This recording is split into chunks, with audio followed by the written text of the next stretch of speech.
Welcome to episode 36 of Motivating Mondays, a weekly podcast and YouTube series dedicated to help Canadian job developers and other employer engagement professionals develop the tools, resources, expertise, and network to excel in achieving sustainable employment outcomes for their clients or students.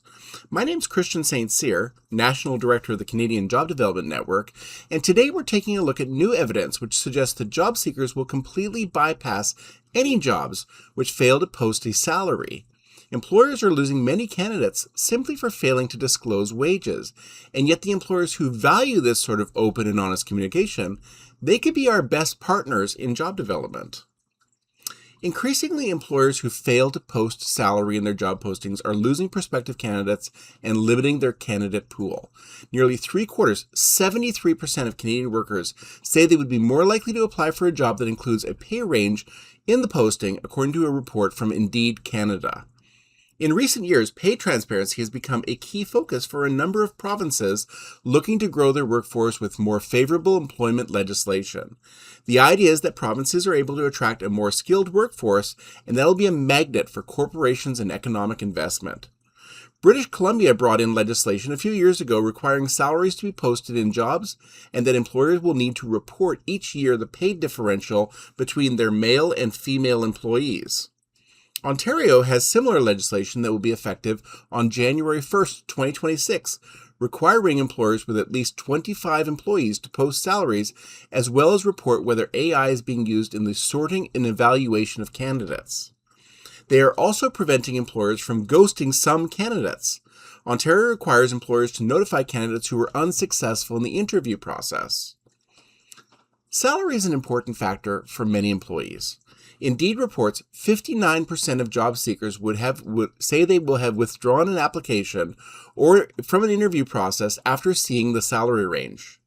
More than half of respondents, 54%, cited the ensuring equitable compensation as their top benefit of pay legislation, and 63% believe the legislation will help reduce pay inequities. Now, despite these demonstrated benefits, many workers remain unaware of pay transparency laws. Only 35% of Ontarians are aware of employers will be required to disclose salary ranges in job postings beginning in January 2026. This awareness gap is not isolated to Ontario. In British Columbia, where the mandatory pay transparency has been in effect since November 2023, just 38% of residents are aware of this policy. This lack of awareness persists despite 83% of respondents feeling positively about pay transparency policies and 96% believing that mandatory salary disclosure is beneficial overall. Ontario's legislation sets specific parameters for salary ranges. Employers must disclose pay ranges no wider than $50,000 unless the top exceeds $200,000 annually, in which there is no limit.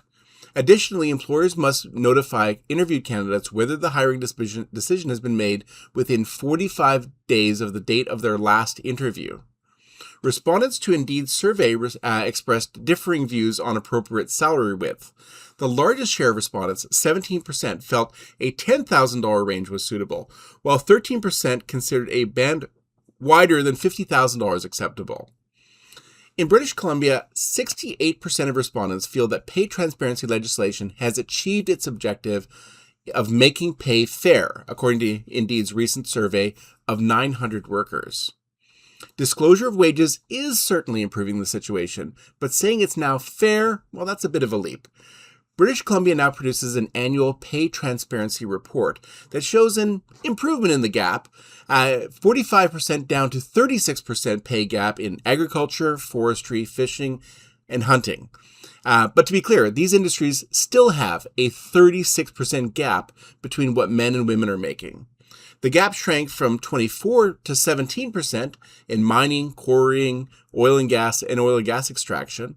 Wholesale trade saw a positive shift. It was down from an 18% gap to an 11% gap. More encouragingly, the gender pay gap for young women with post-secondary trade certificates and diplomas dropped from 21% gap in 2017 to just 8% in 2025. Sure, there's progress, but let's keep in mind that women are still making between 8% and 36% less than their male counterparts in all of these industries. As part of the BC legislation, each year, a larger number of businesses are required to report their wage differential. When the legislation was introduced, it only applied to Crown corporations and employers with at least 1,000 employees. As of November 1st, 2025, organizations with 300 employees or more are now required to track and report pay transparency numbers.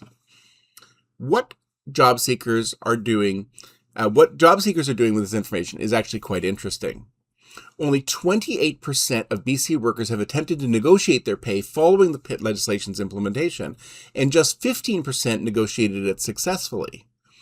Despite overwhelming support for the legislation, 83% of respondents identify potential drawbacks. The top concern is potential resentment if new hires earn more than current employees with greater experience. That was cited by 41% of respondents. An additional 33% worry that colleagues and employees will expect increased compensation to match market rates, and 30% fear reduced negotiating power when salary bands are publicly known. Employers must pay attention to pay transparency rules, and it's not just about abiding legislation. That was according to recruitment firm Mercer. They said to employers, whether you've been providing salary information intentionally or externally for years, or you're just getting familiar with these concepts, your journey to pay transparency is crucial for your organization's overall evolution. Pay transparency is not a passing fad, Mercer says, and will continue to accelerate with shifting expectations and continuing legislative activity. Now, as to the rules, here's what employers should do in the upcoming pay transparency rule change in Ontario. This is according to legal firm Akar Law, but I'll say there's good advice for employers in every province here. Review your compensation practices.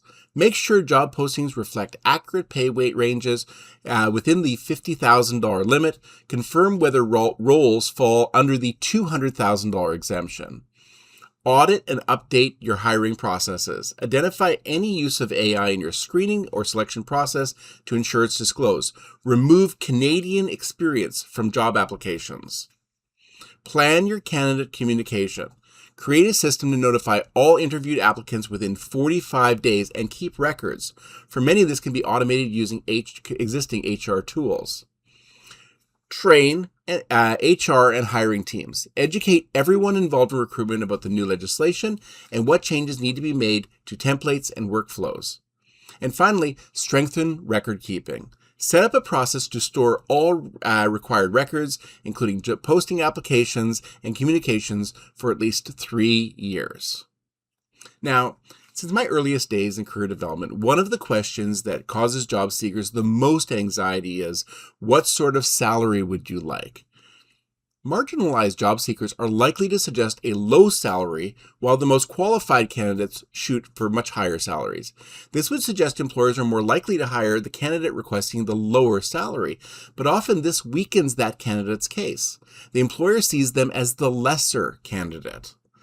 So often, more often than not, the employer will try to negotiate down the candidate who's asking for the higher salary, believing that they're getting a better quality candidate. So often in the Canadian Job Development Network, we use this opportunity to ask ourselves, so what does this mean for the job seeker, and what does this mean for the employer? Salary disclosure eliminates one of the most stressful parts of the job search process. In an interview, a candidate can now simply say they noted the job posting salary range was between $15 and $20, and they feel that they are worth the high end of this scale. Then the employer can negotiate down, or the candidate can hold their ground. If the employer isn't listing a salary, then they can look at the competitor job postings and get a sense of what the position should pay and be able to speak to that. Our lesson for employers here is that there is power in posting salaries. Job postings with salaries attract 73% more applicants. Buffer, which is a social media company with full transparency pay practices, reported a 116% increase in job applications after implementing open salaries. Posting salaries is a great way, is a great example of ways that employers are willing to surrender their power and influence in the hiring process. It's a willingness to publicly demonstrate openness and transparency. I would suggest if you focus your attention on local employers who are already willing to share salaries, you will find employers who are more likely to embrace job development supports and inclusive hiring overall. By the way, each year I get the privilege of speaking and doing dozens of professional development sessions for career development organizations and employers and industry associations, government, clients, and students. In these roles, I get to speak to and provide comprehensive training about labor market information, job development, effective recruitment, and retention. Now, we're currently organizing my calendar for 2026, and every organization that books a session for next year by December 18th will benefit from a 35% discount. Now, if you would like more information, just drop me an email. My email address is cstcyr@labormarketsolutions.ca. Thank you so much for joining us. Please click the like or subscribe button in your platform. Search for Motivating Mondays wherever you download podcasts. We'd also like it if you could subscribe to our YouTube channel and or rate or review the podcast.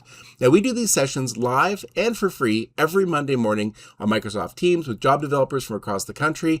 And it would be so great if you could join us. Just go to jobdevelopment.org to learn more. If you have any questions, just send me an email. My email address is cstcyr@labormarketsolutions.ca. Thank you so much for joining us, and I hope you have an amazing week.